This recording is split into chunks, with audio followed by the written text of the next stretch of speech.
Good afternoon. ध्यान दीजिए, आज अपने लोग पढ़ेंगे अपने क्लास में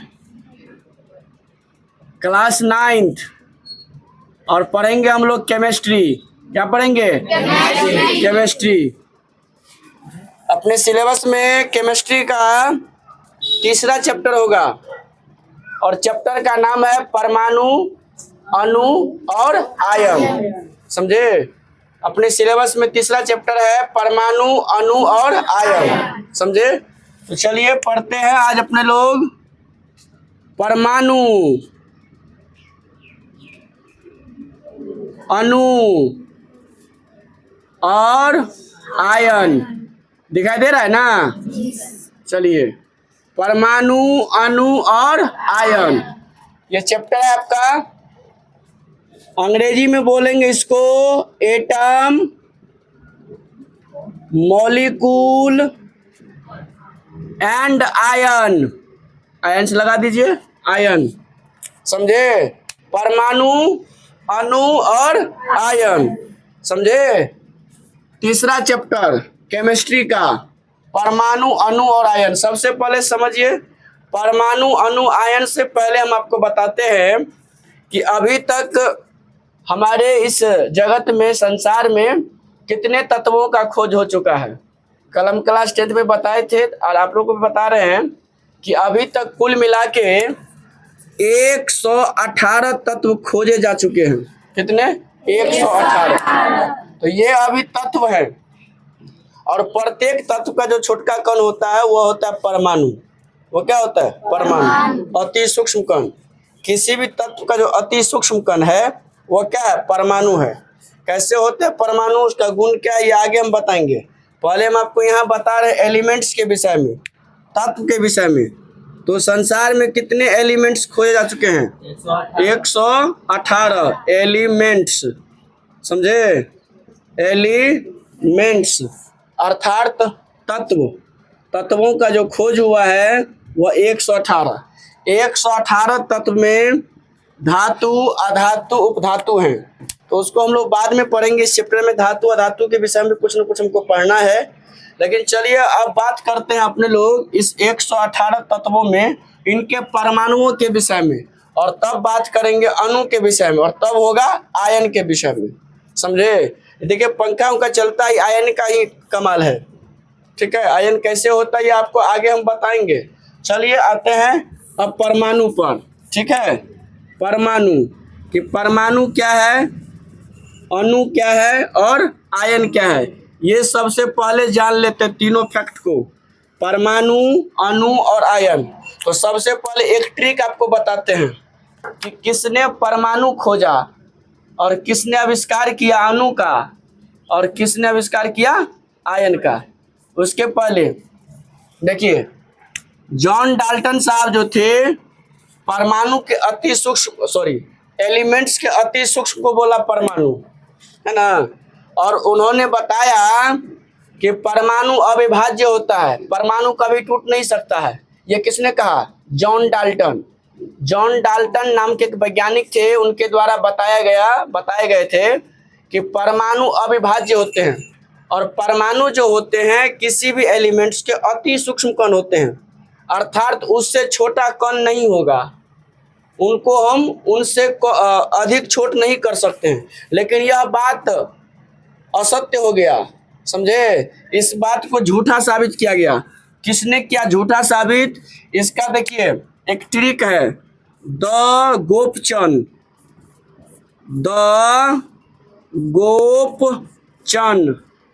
समझे? ये ट्रिक है इसमें कि जॉन डाल्टन साहब कहा कि परमाणु टूटता नहीं है, परमाणु अविभाज्य नहीं होता है, परमाणु को छोट से छोट टुकड़ा में नहीं बांट सकते हैं। जॉन डाल्टन ने कह दिए, लेकिन 3 वैज्ञानिक मिल करके इस बात को गलत साबित कर दिया। किसने गलत साबित किया? क्योंकि उन्होंने परमाणु को तोड़ करके 3 कण निकाल दिया। वैसे और भी कण निकाले थे, लेकिन फेमस कण 3 गो था, इलेक्ट्रॉन, प्रोटॉन और न्यूट्रॉन। इलेक्ट्रॉन, प्रोटॉन और न्यूट्रॉन, ये 3 कण निकाल दिए। कौन निकाले? इलेक्ट्रॉन। किसने निकाला? प्रोटॉन। और किसने निकाला? न्यूट्रॉन। मतलब किसने खोज किया इलेक्ट्रॉन का, किसने खोज किया प्रोटॉन का, और किसने खोज किया न्यूट्रॉन का। इसके लिए ये देखिए एक ट्रिक है। देखिए दो के अंतिम में क्या है? ई। तो ई से जान जाइए इलेक्ट्रॉन। क्या जान जाइए? इलेक्ट्रॉन, है ना।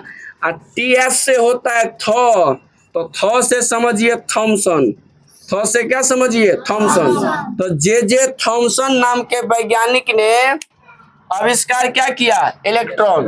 क्या खोजा? इलेक्ट्रॉन। देखिए गोप में, देखिए गोप के अंतिम में क्या है? पी फोर होता है प्रोटॉन। पी फोर क्या समझेंगे? प्रोटॉन। और प्रोटॉन के पहले जीओ है तो गो से हो गया गोल्ड स्टीन। समझे? Goldstein. ठीक है। तो गोल्ड स्टीन क्या खोज किए? प्रोटॉन। और चन में देखिएगा, चन के अंतिम में क्या है? एन से हो गया न्यूट्रॉन। क्या हो गया? न्यूट्रॉन। समझे? न्यूट्रॉन। और CHA, तो इससे हो गया चैडविक। क्या हो गया? चैडविक। तो ये तीन वैज्ञानिक मिल करके परमाणु को विभाज्य कर दिया। इनसे जॉन डाल्टन साहब का जो मान्यता थी, परमाणुवाद था, परमाणु सिद्धांत था, और पहला नियम था कि परमाणु टूटता नहीं है, परमाणु को विभाजित नहीं कर सकते हैं, परमाणु अविभाज्य होता है। ये बात गलत साबित हो गया। समझे? और गलत साबित करने वाले वैज्ञानिक कौन सब थे? Thomson, Goldstein, Chadwick. क्योंकि यही तीनों वैज्ञानिक उसी परमाणु को तोड़ करके, उसी परमाणु को विभाजित करके, अलग अलग करके, खंडित करके तीन कण, वैसे निकाले और भी कण, लेकिन तीन फेमस कण आविष्कार कर दिए। और क्या सब? Electron, proton, neutron. इलेक्ट्रॉन खोजकर्ता थॉमसन, प्रोटॉन खोजकर्ता गोल्डस्टीन, और न्यूट्रॉन खोजकर्ता चैडविक। तो इसका फॉर्मूला याद रखिएगा, ट्रिक याद रखिएगा, द गोपचंद। द के अंतिम में ई, तो ई फॉर इलेक्ट्रॉन, टी से थॉमसन। गोप के अंतिम में पी फॉर प्रोटॉन, जीओ से गो से गोल्डस्टीन। चन में अंतिम में N for neutron, CHA Chadwick. क्या हो गया? चैडविक। तो तीन वैज्ञानिक मिल करके क्या साबित कर दिया? गलत साबित कर दिया। किसको? जॉन डाल्टन के परमाणु सिद्धांत के पहला पॉइंट को, कि यह अविभाज्य होता है। और भी कुछ इसमें अशुद्धियां पाया गया, वो आगे पढ़ेंगे। तो चलिए, ये समझ गए आप लोग। आगे देखते हैं। अब है परमाणु। अब क्या है? परमाणु। याद रखिए, परमाणु जो होता है वाकई में किसी भी तत्व का, कोई भी तत्व है, कोई भी एलिमेंट्स है, समझे, उनके सबसे सूक्ष्म कण को, अति सूक्ष्म कण को कहते हैं हम लोग परमाणु। समझे? किसी भी तत्व का अति सूक्ष्म कण होगा उसको हम लोग कहेंगे एटम, परमाणु। समझे? उनसे जो कण छोटे होंगे उनमें से इलेक्ट्रॉन, प्रोटॉन, न्यूट्रॉन, उनमें से निकाला गया। अब देखिए, परमाणु में होता इलेक्ट्रॉन, प्रोटॉन। अब जो निकाले तीनों वैज्ञानिक मिल करके प्रत्येक परमाणु में से, डाल्टन साहब तो कह दिए परमाणु टूटता नहीं है, लेकिन तीन वैज्ञानिक ने मिलकर उसमें से इलेक्ट्रॉन, प्रोटॉन, न्यूट्रॉन निकाल दिए। तो परमाणु में इलेक्ट्रॉन, प्रोटॉन, न्यूट्रॉन रहते हैं कहाँ पर, कैसे रहते हैं, किस प्रकार से विचरण करते हैं, इसको बताते हैं। देखिए, किसी भी प्रकार का जो तत्व है उनका जो परमाणु होंगे ये इस प्रकार के होता है। ध्यान देना बाबू। ये हो गया सेल, कक्षा। समझे? इस प्रकार से ऐसे ही विचलन करते हैं। इसको कहते हैं हम लोग नाभिक। बीच वाला भाग को क्या बोलेंगे? नाभिक। फिर से बना देते हैं इसको। ये अंदर वाला भाग क्या है? नाभिक। प्रत्येक परमाणु के नाभिक में रहता है प्रोटॉन और न्यूट्रॉन। प्रत्येक परमाणु के नाभिक में क्या रहता है? प्रोटॉन और न्यूट्रॉन। जो भी तत्व है उनका पहले परमाणु ज्ञात कर लीजिए, क्योंकि परमाणु संख्या याद रखना पड़ेगा। परमाणु भार भी होता है, परमाणु संख्या भी होता है। समझे? उसके बाद इसको इस प्रकार से तोड़ लेंगे कक्षा हिसाब से। ये हो गया इसका नाभिक, ये कक्षा, सेल। ये सब के सब क्या हो गए? सेल हो गए। और सब सेल का नाम होता है, आगे ही बताएंगे। पहला सेल का नाम होता है के, दूसरा का एल, तीसरा का एम और चौथा का एन। उसी प्रकार से आगे बढ़ता जाएगा। तो समझिए पहला जो है ये घर अंदर वाला, ये हो गया नाभिक। नाभिक में क्या रहते हैं? प्रोटॉन और न्यूट्रॉन, प्रोटॉन और न्यूट्रॉन। और ये हो गया कक्षा, ये क्या हो गया? कक्षा। कक्षा का नाम होगा KLMN। इसके कक्षा के चारों ओर, कक्षा में जो होते हैं उनके चारों ओर चक्कर लगाने वाले होते हैं इलेक्ट्रॉन। कौन होते हैं? इलेक्ट्रॉन। ये हो गया इलेक्ट्रॉन। तो आप जो अब ये देखे थे दो क्वेश्चन वाले ट्रिक पर, इलेक्ट्रॉन, प्रोटॉन, न्यूट्रॉन, तो आपको बता दिया गया। देखिए परमाणु के नाभिक में क्या रहता है? प्रोटॉन और न्यूट्रॉन। प्रत्येक परमाणु के नाभिक में क्या रहते हैं? प्रोटॉन और न्यूट्रॉन। और उनके कक्षा में चक्कर लगाने वाले कौन होते हैं? इलेक्ट्रॉन। कक्षा के चारों ओर चक्कर लगाने वाले इलेक्ट्रॉन। और इसी इलेक्ट्रॉन के कारण जो है विद्युत भी फ्लो होता है, धातु में चमक भी होती है, समझे, अभिक्रिया भी होती है। एक तत्व दूसरे तत्व से जो रिएक्शन कर लेता है इसी इलेक्ट्रॉन के माध्यम से, उन धातु में चमक जो होती है, इसी जो रोटेट करता है, मतलब मूव करता है, चारों ओर घूमते हैं, कक्षा में चक्कर लगाते हैं इलेक्ट्रॉन। और जो इलेक्ट्रॉन त्याग किया उसको कहते हैं मुक्त इलेक्ट्रॉन, वो धातु में होता है। और जो इलेक्ट्रॉन अंदर में रहता है उसको कहते हैं हम लोग कोर इलेक्ट्रॉन। ये आगे की क्लास में है, आगे हम आपको बताएंगे, उसको समझना है बढ़िया से। लेकिन अभी समझिए कि किसी भी परमाणु के नाभिक में क्या रहता है? प्रोटॉन और न्यूट्रॉन। और कक्षा के चारों ओर चक्कर लगाने वाले कौन होते हैं? इलेक्ट्रॉन। ध्यान दीजिए, प्रोटॉन पर होता है धन आवेश, प्रोटॉन पर क्या होता है? धनावेश, है ना। न्यूट्रॉन पर लिखा रहता है जीरो, इसका मतलब होता है नॉन चार्ज, मतलब आवेशहीन। क्या होता है? आवेशहीन। किसी प्रकार का आवेश इस पर नहीं होता है। किस पर? न्यूट्रॉन पर। न्यूट्रॉन पर आपको किसी भी प्रकार का आवेश नहीं मिलेगा, वे आवेशहीन होते हैं, बिना आवेश वाले होते हैं। कौन? न्यूट्रॉन। और रहता कहाँ पर है? नाभिक में। कहाँ रहता है? नाभिक में। न्यूट्रॉन कहाँ पर है? नाभिक में। और उस पर कौन सी आवेश है? आवेशहीन है वह, न तो प्लस है और न तो माइनस है। उसके बाद देखिए इलेक्ट्रॉन, इलेक्ट्रॉन कक्षा में चक्कर लगाने वाले हैं, चारों ओर चक्कर लगाते हैं, तो इस पर है ऋणावेश। क्या है? ऋणावेश, ऋणावेश, समझे।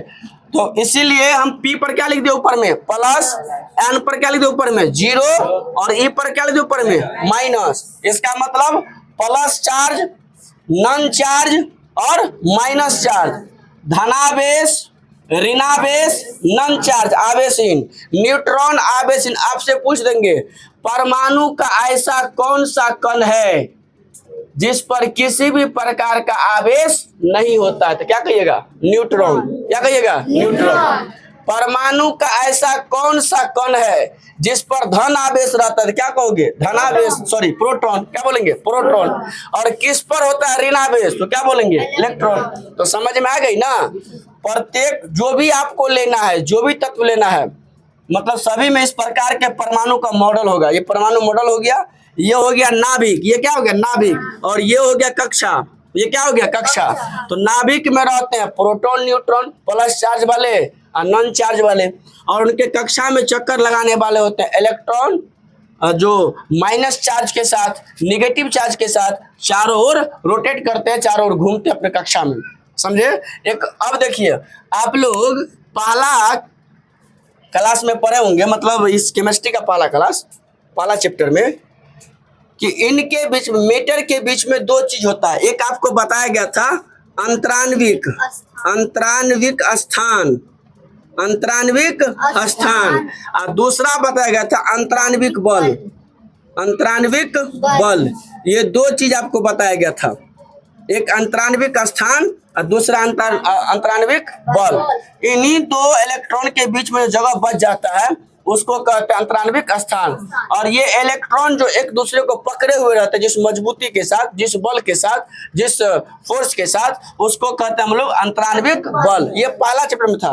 और प्रत्येक वस्तु में होता है, प्रत्येक पदार्थ में ये होती है। ठोस में कम होता है, द्रव में खूब अधिक होता है, उससे अधिक होता है, और गैस में खूब अधिक होता है, सबसे अधिक होता है। जो गैस को आप देख नहीं सकते, सिर्फ अनुभव करते हैं कि ये गैस है है ना। अनुभव हम करते हैं कि यहाँ पर हवा बह रही है, आप देखते नहीं कि हवा कैसा लाल है कि पीला है कि हरा है, ऐसा नहीं देखते हैं, सिर्फ उसको अनुभव करते कि हवा चल रही है, बह रही है। ठीक है, तो समझिए, बंद कीजिए,